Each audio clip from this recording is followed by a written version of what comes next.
Today we're going to be looking at modelling with straight line graphs. What does the gradient mean? What does the y-intercept mean when the graph has come from a real life situation?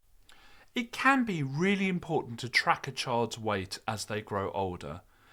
This shows a simplified model that could be used. Weight and age are not directly proportional since the graph would need to go through the origin. The model is a straight line, but as the child grows older, the model will stop working. Let's have a go at these questions. In this question we're asked to write an equation linking P and T in the form P equals AT plus B, and it's very similar to the y equals mx plus c, but instead of y and x we've got P and T. First thing we need to do therefore is find the gradient, and we can draw a little triangle on our graph, and you can see for every 2 we go across we go up 100. The gradient we can find by doing 100, the change in y, over the change in x, over 2. That will equal 50. Next, we need to find the y-intercept. The y-intercept will be where the line hits the y-axis, which will be 100. So, our equation will be P equals the gradient, 50t, plus 100.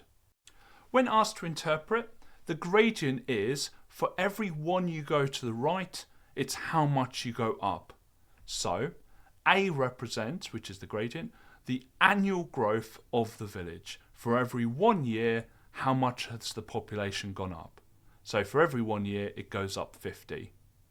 The y-intercept, or B, will represent the starting point. So B represents the starting population of the village. There are a number of different ways you can answer this question. I've said that it's unlikely that the village will grow by the same amount every year. Let's finish with this. A model represents price versus quantity of pencils bought in a shop. Explain why the model may not be linear. If you've got an answer, write it in the comments below. I look forward to hearing from you. And you can come to onmaths.com or click the link in the description where you can access all of our free A-level papers and predictions, and you can even save your scores with a free account. This video is part of a larger A-level course that you can follow along with at onmaths.com.